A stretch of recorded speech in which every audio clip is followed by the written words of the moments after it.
Assalamualaikum warahmatullahi wabarakatuh. Perkenalkan, kami dari kelompok 6 kelas B Indralaya yang beranggotakan saya sendiri Adina Sela Amalia dan rekan saya.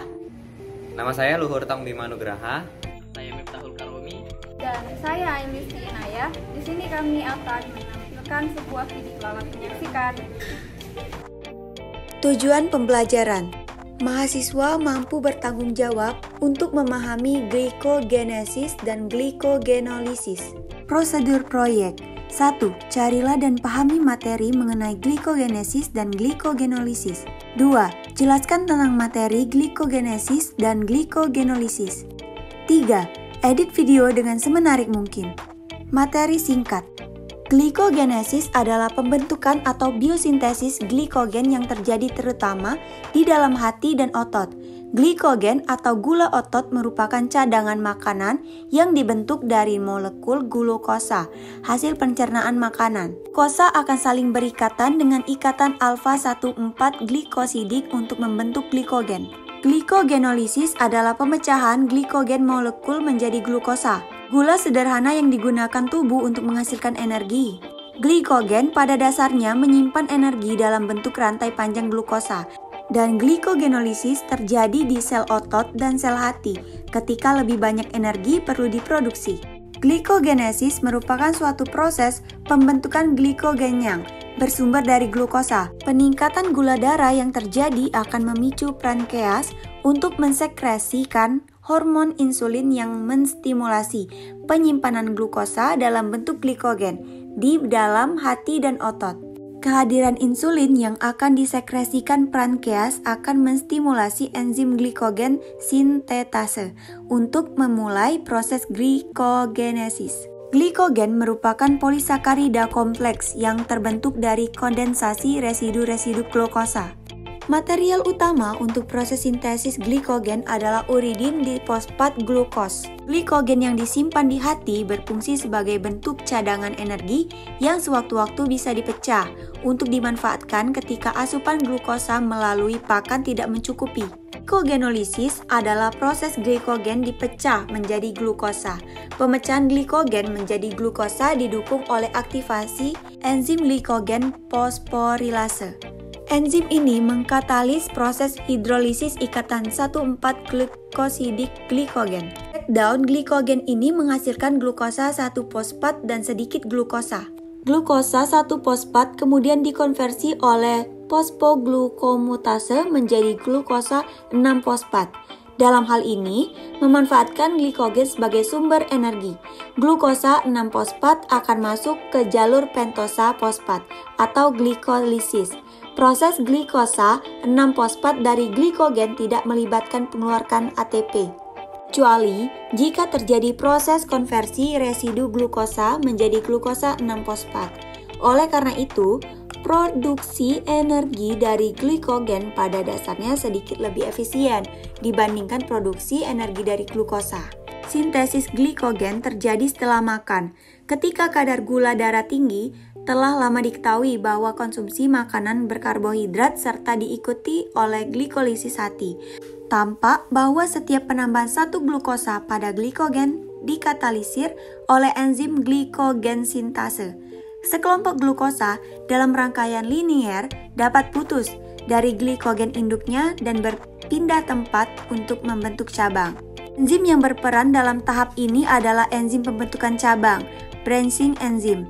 Sintesis glikogen dari glukosa 6-fosfat melibatkan rangkaian reaksi, yaitu sintesis glukosa 1-fosfat, sintesis UDP glukosa, dan sintesis glikogen dari UDP glukosa.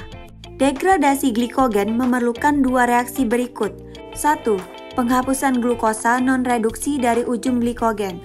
Glikogen fosforilase menggunakan fosfat organik untuk memotong ikatan alfa-1,4 pada cabang luar glikogen untuk menghasilkan glukosa 1-fosfat.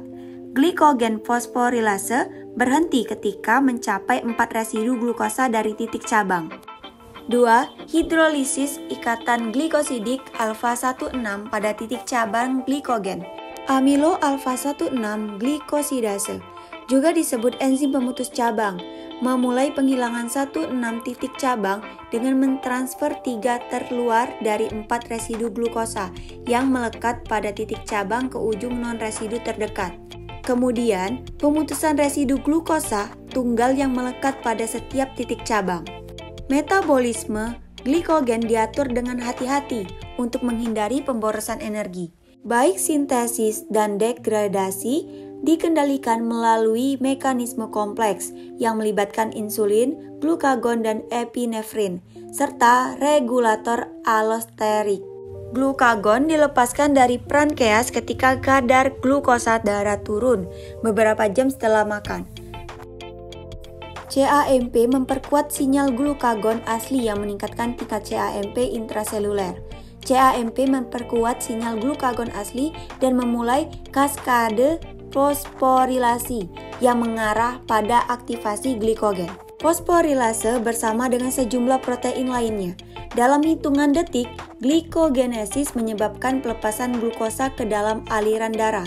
Ketika ditempati reseptor insulin, enzim tirosin kinase menjadi aktif yang menyebabkan kaskade fosforilasi yang pada akhirnya memiliki efek kebalikan dari sistem glukagon atau CAMP.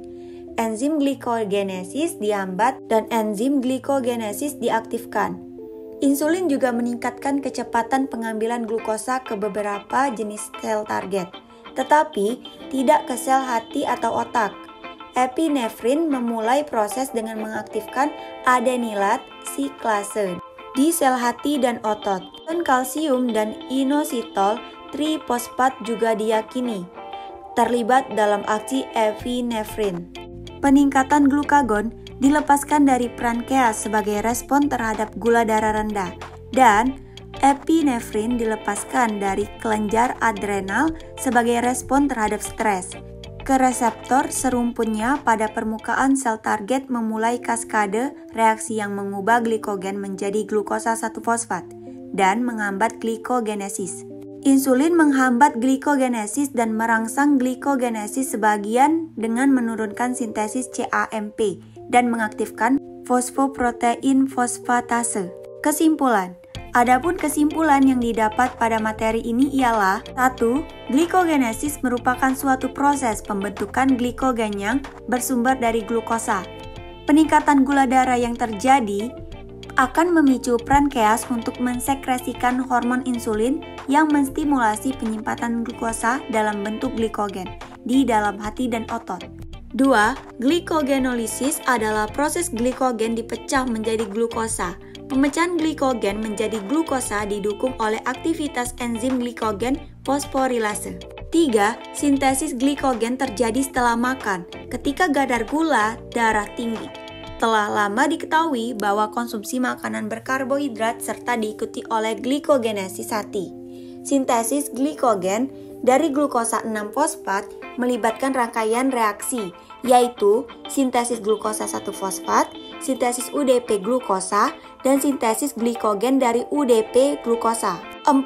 Degradasi glikogen memerlukan 2 reaksi berikut, ialah penghapusan glikogen non-reduksi dari ujung glikogen dan hidrolisis ikatan glikosidik alfa-16 pada titik cabang glikogen.